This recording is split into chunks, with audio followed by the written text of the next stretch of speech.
I was fixated on the bird advancing on me, its hands outstretched, its wings on full display, talons flexing slightly, a wicked gleam in its eye as the thing quivered in anticipation for the kill, yearning to carve my ass up like a Thanksgiving turkey. So it surprised the shit out of me when a giant fist landed a hammer strike on top of the shitbird's head.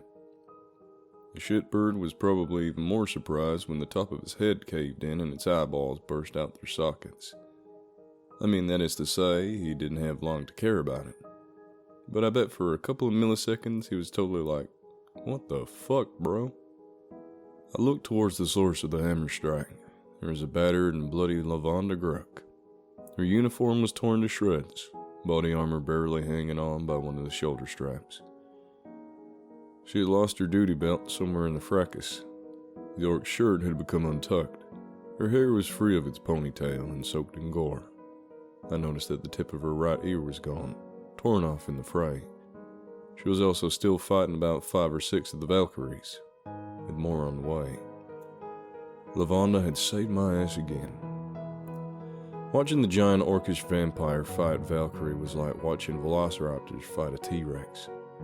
They were swarming across her, slashing her where they could, hitting her where they could, doing their birdie best to do some damage. But the orc had steam shovels for hands, quick ones too. She grabbed one by the neck, brought it up to eye level so she could look it in its terrified eyes as she broke its neck. She then used the paralyzed shitbird to club and swap more shitbirds from her own personal airspace. I briefly wondered how much fight she could possibly have left in her. As if to answer my unverbalized question, she grabbed a shitbird by the head, jammed its throat in her mouth, and kept fighting. It struggled for a bit, slashing at her, but it quickly went limp as she drained it. Grook looked like a toddler with a fucking Capri Sun hanging out of her mouth. So that's where she's getting her go from, I thought to myself. Followed by, is that even safe to eat? Apparently during the blood, she spit out the dead bird from her mouth like it was rotten fruit. Apparently having gotten everything she needed out of it.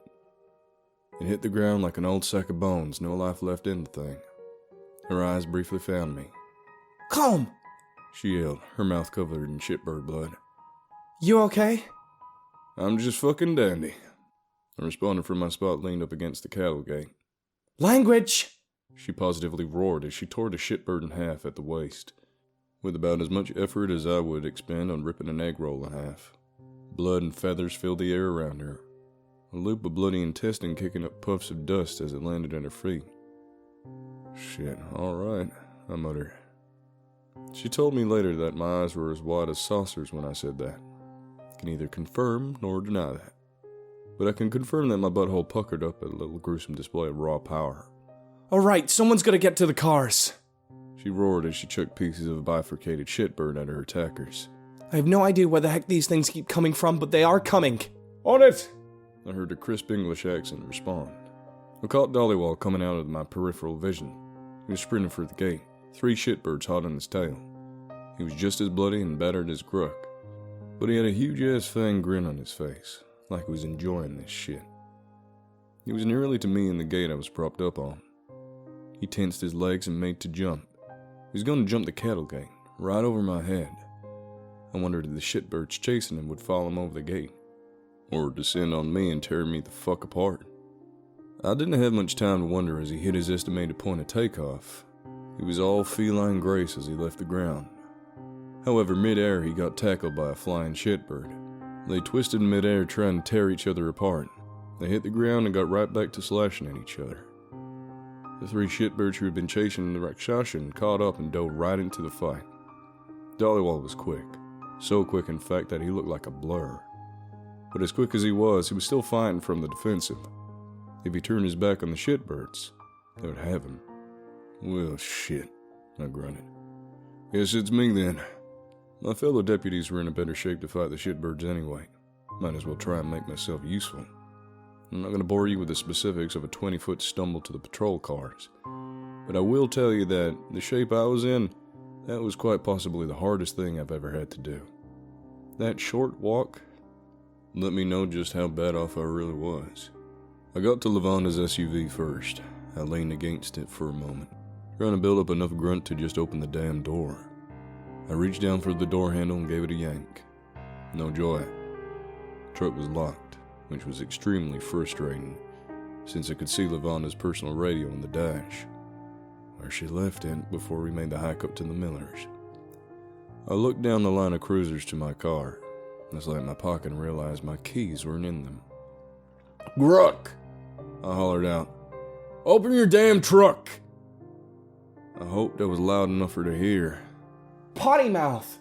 Was all I heard in response, between grunts and war cries. "Seriously?" I whispered. "Now? You're on your language thing?" I was interrupted by the sound of the screaming body of a flailing shitbird slamming into the windshield of the SUV at high velocity. "Jesus fuck!" I involuntarily yelped as I was hit by the shattered glass. Blood splattered across the hood of the car, and the air stank of it all of a sudden. A few feathers floated down out of the night sky. I stared at the destroyed windshield and the still twitching shitbird, now in the cabin of the SUV. "Well, that's one way to fucking do it, I guess," I grunted as I reached into the truck and grabbed Gruck's radio from the dash. It was a different one than I was used to, bigger and sturdier for her giant orc meat grabbers, but I could work it just the same. "Gin, Whiskey Hotel, out the Millers." I had to pause, needed to gather my strength to get the damn words out. "Belshazzar, I say again, Belshazzar, we're getting our fucking asses handed to us out here." Belshazzar is what you said when you were about to die. Belshazzar was one of the calls you generally didn't want to hear over the radio. It could mean anything from some punk kid just stabbed me in the lung with an enchanted switchblade to demonic hordes are coming right up Main Street. Hell, I answered a Belshazzar call one time, as a horde of zombies were loose and heading towards the country line. That one was surprisingly sporty. If they would have gotten to the I-10, there would have been a zombie outbreak in Texas, which is what we try to avoid around here. "Roger that, Whiskey Hotel." Jin's soothingly calm voice floated out of the handset. All units, Belshazzar out of the Miller's place. EMS and fire are en route as well. Reserve deputies and off-duty deputies are being called as well. Calm. Hold on." "I'm doing my best," I slurred back into the radio. "Fox Mike en route." The laid-back Irish accent slithered out of the phone, sounding slicker than duck shit. I knew who that was, and he always followed the rule of cool. Hell, it was in his name. "Romeo Kilo, show me en route. Hold on, my brothers." A booming voice thundered out of the handset. I noticed there was a tinge of emotion in it, which brought a tight smile to my lips. "Romeo! Romeo! An excited female voice practically yelled out of the radio. Coming your way!" And it went on like that, units checking in and affirming their desire to come break a piece off for themselves. And that was that. My part was done. I didn't drop the radio like they do in the movies. When the valiant hero makes a call over the radio, he just drops it. That shit was property of the county. County don't like it when you break county shit. I grunted and leaned back against the door of a big patrol vehicle. I let out a breath. I noticed that the edges of my vision were starting to dim, which made sense with the amount of blood I had lost, which also would have explained why I was so damn tired at that point. I probably would have been dead, were it not for the death grip I had on my knife. Sure, the magic in it would take a few days off the end of my natural lifespan, but goddamn if it didn't at least give me a chance to actually get there in the first place. Wish it could give me more on the spot go, but even magic has its limits. As does the human body, and I was probably at or beyond mine. Sure, Gruck and Dollywall was still fighting the good fight, but I was out of it for now. Hell, my legs were having a hell of a time just keeping me stood up. They demonstrated this by slowly giving out on me. I let them go and slid down the side of the SUV, till my ass was in the dirt. I turned my head to watch the fight. I decided that if I were to go out, I would go out watching one slobber knocker of a Donnybrook. Dollywall was a damn whirling dervish of backwards claws and stripy orange fur. He was holding his own and looking pretty cool whilst doing it, which is what matters most, of course. Everywhere his hands went, blood and fluff filled the air behind them. His blood was up, and I swore I heard him yell, "Come and have a go if you think you're hard enough!" But blood up or none, I noticed him stumble once or twice. Nothing he couldn't handle, but I could tell he was standing on close to the side of being gassed. There are limits to even the supernatural, and he was no different. He was casually approaching the point where all would have been left in the tank was a scathingly dry British humor. I watched him put a Valkyrie on its ass with a lot of ventilation points in his body. He took a step back and tried to catch his breath before he got jumped again. The shitbirds didn't give him a chance. They swarmed him and he was back in the frying pan. I couldn't see Grook from my vantage point, but I knew she was still in the fight because the occasional limp or flapping bird monster would go sailing across the night sky within my field of vision. But that didn't hold my attention for long. Movement drew my eyes back up to the Miller's front porch, which even I'm surprised I caught, because, shit, there's a lot of stuff moving around that particular evening. Maybe it was the slower, more casual movements, standing out against the raw aggression or something. I don't know.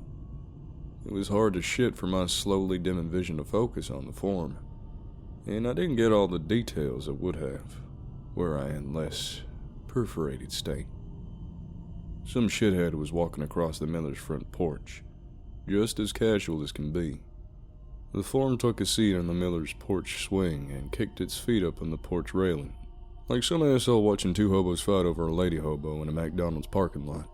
Something about that figure kept my eyes pinned to it. I noticed that he would make the casual gesture towards me, and boom, more shitbirds would flock out of the trees at the edge of the clearing. I would have bet paycheck this was their master, but not much I could do at this point now. But it didn't matter as my attention was dragged elsewhere. The SUV I was leaning against rocked as something hard landed on the roof. The door panel I was leaning against bumped the back of my noggin. "Ow!" was all I could grunt out. The shitbird was crouched on top of the oversized patroller. All I could do was stare up at the damn thing, and I mean that's all I was physically capable of doing. The bird head peeked over the side of the SUV down at me. I noticed that tears were streaming down its face as the drool was dripping out of its beak. The thing had murder in its eyes. A truly intimidating tableau. I got the feeling I should be shitting myself in terror, but my give-a-shit was on empty.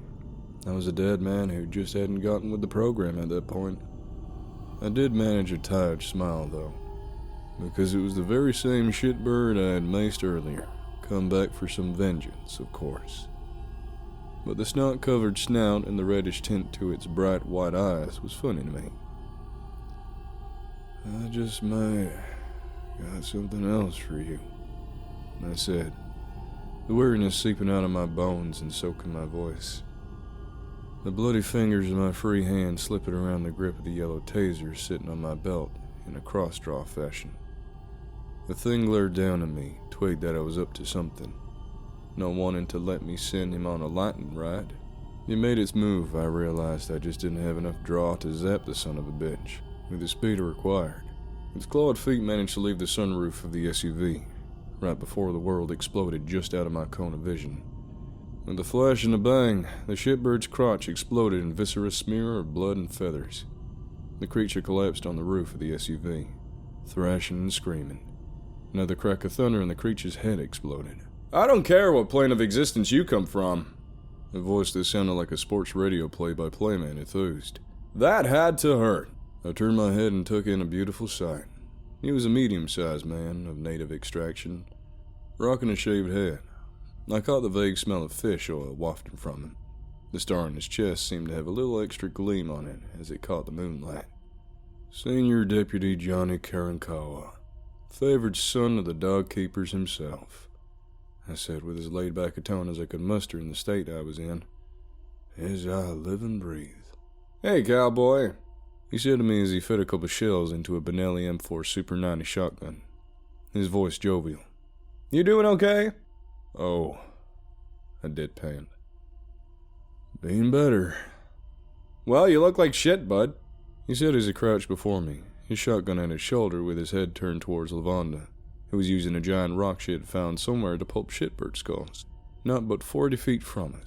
She was a machine turning out speed and violence, His mouth fell open slightly at the vulgar display of raw physical power. You know, she dead-eye scares the living shit out of me sometimes. He blinked and shuddered theatrically. But I'm gonna give her a hand. You okay here for a minute? Yeah. I ain't going nowhere, I said. Johnny looked down at the knife in my hand. Keep doing your part, old-timer, he said to the battered blade. He turned his eyes up to mine. Stay alive, my guy. I nodded at him. I'll do my best.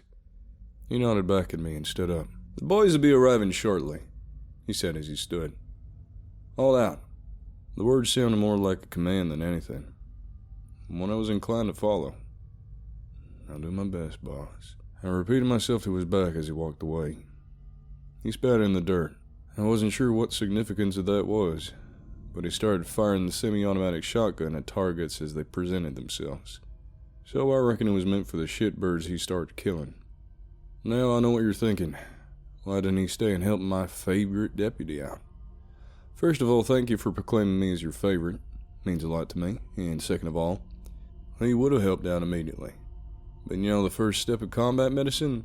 Killing the people trying to kill your patient. You ain't helping no one if you get shot in the back of the head whilst trying to apply a tourniquet. The 10,000-year-old Texan knew what he was doing. His job was to help finish the fight. Senior Deputy Karen Kawa was a good pick for that job. He was always good in a fight. He was probably on the same level as Lavonda, if not a little past her. Not by much, mind you, but I doubt either one was looking forward to that fight. They gotta give him this. He always put on a good show. Johnny was lightning in motion with the riot gun. Wherever there was a 12-gauge mob passed, death followed behind. I got a slight tickle when I remembered that Johnny was an avid duck hunter. His entire civilian wardrobe was from Duck Hunts Limited. I got the feeling that shooting giant birds with the Benelli was just the side of a good day for him. But that shotgun had a limited shell capacity, and there are only so many shells a man can carry in his pockets. So before long he was swinging the shotgun like a baseball bat. He held him off like that for a while, shattering limbs, caving in faces, dislocating wings, just by having been born as a human, living as a human, and maybe even dying as a human. Well, I'm not clear on if he ever died, actually. At this point in our relationship, it feels like something I should have really known. So it feels like it would be awkward to ask, so I don't know. But anyway, back to the point. Senior Deputy Karen Kawa may have once been a human, a very long time ago. But he was a lot more than a mere man at this point. A whole hell of a lot more. So it shouldn't come as a surprise that with a new heavy hitter in place, the swarm of shitbirds started thinning out. They still came out of the trees, but there was a hell of a lot less spilling out of the darkness. Either somebody had turned off the shitbird faucet, or the rest were getting the hint of veering off. I heard sirens in the distance, more deputies coming to save the day. Karen Kawa had been the first, but he wasn't the last. Something in the back of my mind whispered that to me, told me that it was okay to pass out now. I tried to ignore it, but I just didn't have a lot to ignore it with. I found that my chin was sinking towards my chest. I tried to pick my head up, but just couldn't get any damn cooperation from my neck. I remember thinking that the knife had finally run out of magic. That was it. Here we go, I said as I felt a fresh drip of warm blood spill out of the corner of my mouth. Time to see what the end is like for a boy from Texas, who had hopefully done more right than wrong in his life. The world went black for me. The sound of my comrades fighting for their lives against the horde faded away, and I floated off into the inky void. My last thoughts were hopes that the feather on my scale was a heavy one. The end. Nah, I'm just fucking with you. As you might have surmised, that wasn't the end. Well, for me at least. There was a lot of blood spilled that night, including the lifeblood of a deputy who responded after I passed out. His name was Renko. He was a human, like me.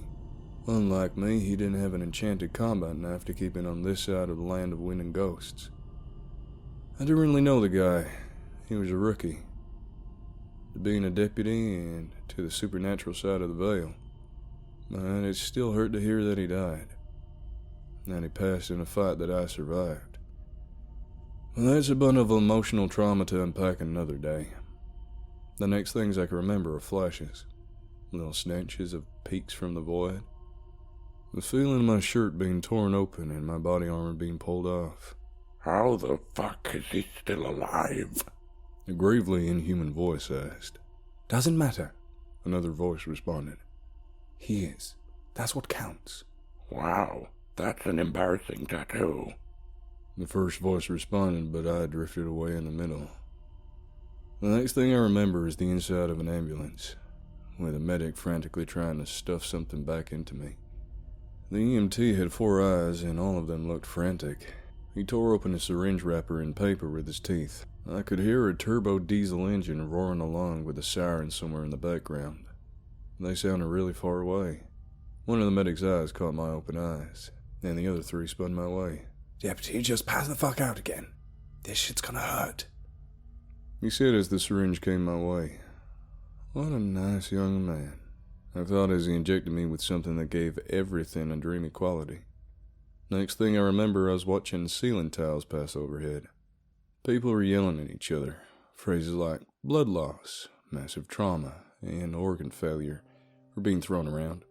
My entire body was freezing, and I realized I was naked.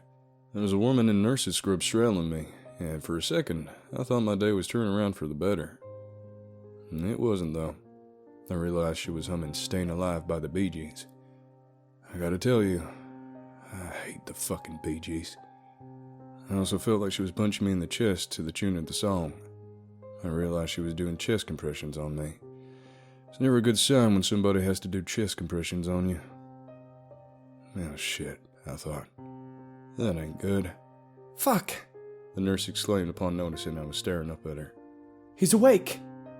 Tried to tell her it was okay, that she was good to keep on doing her thing. And another face leaned into my POV before I could. A face with no flesh.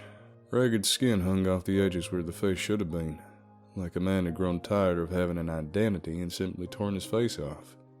A big fat cigar sat clenched between its bone-white teeth. Human peepers glared down at me from the bone eye sockets. I felt a pang of fear hit me square in the chest. I was about to scream when the skeleton face spoke. Deputy! A voice straight out of the Caribbean slithered out from behind the skull's teeth. The voice of an old man who smoked 10 cigars a day and drank at least a handful of rum at the same time. And no say time for you to wake up yet. Sleep. The cherry on the end of the cigar flared to life. Cigar smoke drifted out of the skull's nasal sockets in massive plumes. Smoke enveloped me, and I couldn't hold on my grip to the waking world anymore. I passed out for good that time. When I came to, I was in a hospital room, a dark one. My mouth was ungodly dry. My everything was sore, including my eyes. There was a screen next to me. It was a list of numbers that I couldn't make hide nor tail of, but I figured it must be monitoring my vitals. It was bright as shit and forced me to squint. My arm felt like a sandbag as I tried to lift it up, so I could shove that damn monitor out of my sight. The fact that an IV was hanging out of the back of my hand didn't help. I don't think you should be messing with that, Calm. A very familiar voice spoke out from the dark corner of the room. I tensed up. I knew that voice well. I slowly turned my head in her direction. A woman sat in an uncomfortable-looking hospital chair over in the darkest corner of the room. I didn't have to see her face to tell you what she looked like. A woman of Middle Eastern origin. Pretty yet settled with a severe case of resting bitch face that made her look standoffish. Despite the darkness of the room, I knew she'd be wearing a pair of big chunky pitch-black Ray-Bans. Her hair would be short yet stylish.